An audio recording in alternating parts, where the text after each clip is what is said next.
It's 1997 in Milwaukee. My college sweetheart Angelique and soon-to-be wife is 23 years old. There I was, 24, standing with her, holding her hands at the altar, exchanging marriage vows. You know, for richer for poor, in sickness and in health, until death do us part. Though I tried to focus on the ceremony, I was so excited about everything going on that I didn't quite take those words to heart. Those vows didn't quite sink in until, well, several years later.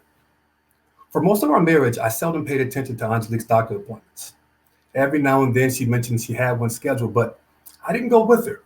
Do most husbands? But on October 4th, 2010, she was making tacos, browning ground turkey on the stove after one of those appointments. Remembering that she had one on that particular day, I casually asked her how the appointment went. She seemed a little surprised that I had asked, as if I knew something that she had already discovered. With her head still down, she focused on the contents and told me in a shallow voice that they found a lump. She hoped it wasn't anything major, but the doctors had confirmed her deepest fear. This breaking news was followed by an uncomfortable silence. She then turned around and looked at me with eyes that rarely carried the kind of concern and uncertainty they reflected in that moment. You see, we seemed to be in the midst of two separate worlds unfolding. One that stood on the precipice of the portal into the unknown world of cancer. The other gripping the life we had created, evidenced by the sounds of laughter and pitter-patter of tiny feet from our kids above us on the second floor. 4 days later, I'm at the hospital, sitting at the doctor's office waiting room. For the most part, it's quiet. Women are coming and going. It couldn't have been any more obvious that I was the only man in the room. Looking at the women waiting, the truth was an unexpected diagnosis could change any of those lives. An hour and a half later, the doctor entered the waiting room and invited me to join Angelique. With him leading the way, I walked through the double doors, past the machines, and saw her scans hanging up. I also saw Leek sitting on the table in a loosely fitted hospital gown. The look on her face said it all. This was the beginning of our journey down the most unexpected path. At 36, Angelique was diagnosed with stage 4 breast cancer. It was a gut punch. We had been married for 13 years. We had built a life together and 3 beautiful children ages 7, 9, and 11. I wasn't expecting this. She was a kind soul, a caring mother, and one who sought to bring joy to others. She was beautiful inside and out, with beautiful brown eyes that absorbed the world around her. She also had dreams and, ambitions of her own.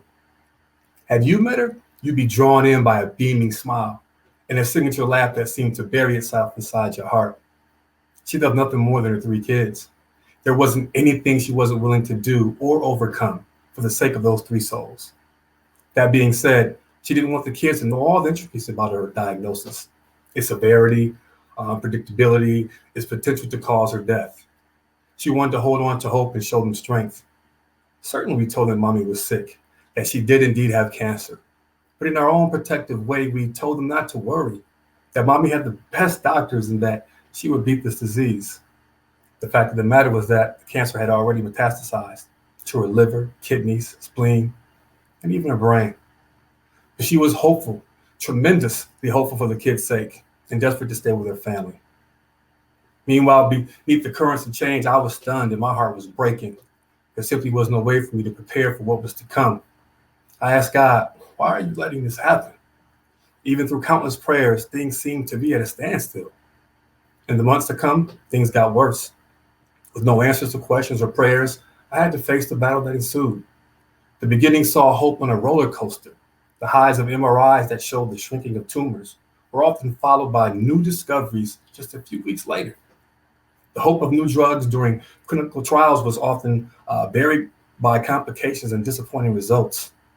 Vomiting in the bathroom after treatments often drowned out the laughter during the few family outings that we enjoyed. Over the next 2.5 years, those battles continued with her hair falling out, a mastectomy, and a large puffy face caused by steroids. The weakening of her legs and confiscated driver's license, a cane, and then a wheelchair. Finally, she lost control over the right side of her body. Just like that, I found myself not only in the role of husband, but also that of caregiver, bathing and spoon feeding her, giving her an assortment of meds and dressing her for appointments. Eventually, she lost her ability to walk. Not long after, she was confined to our bed, no longer able to talk. Yet it was in these small moments of heartbreak that I felt her resilience and her strength. All of it reminded me of the vows we had professed.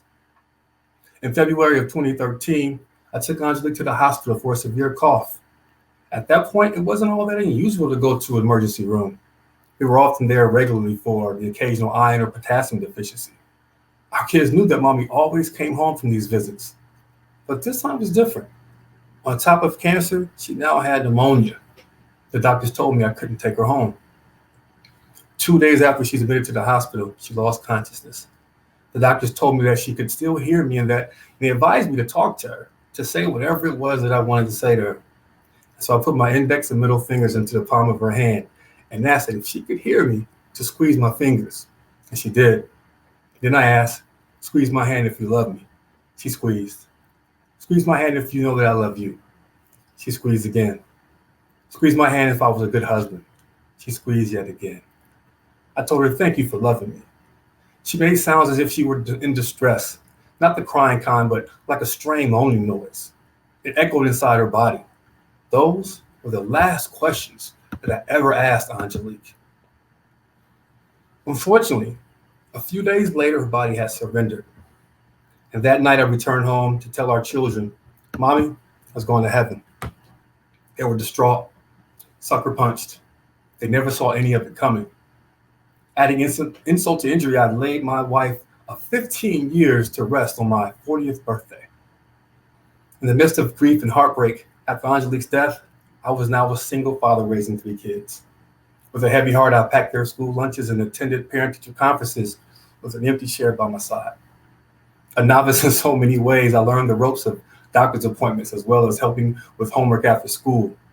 On top of that, I was expected to educate and nurture our city's children as a full-time middle school teacher.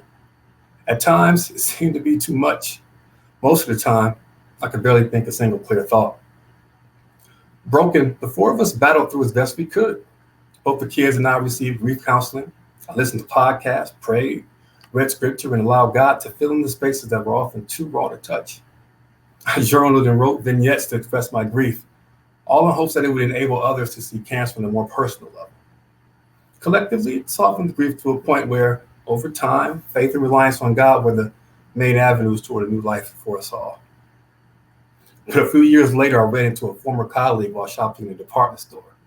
She asked me about my wife and the kids, how everyone was doing. I told her that unfortunately Angelique had passed away. In an attempt to change the tone of the conversation, I asked about her husband and her family. With a hint of sadness in her eyes, she explained that less than a year after Angelique had died, her husband had also passed from cancer. It's been almost 8 years since Angelique's death. To tell you the truth, I didn't think I'd ever love that way again. As a widow with 3 kids, I doubted myself. But amazingly, I found love again with that same former colleague. She is now my fiancée, Yolanda. With a heart of gold, Yolanda has helped me walk out of the darkness. She is strong and gifted, compassionate, and understanding.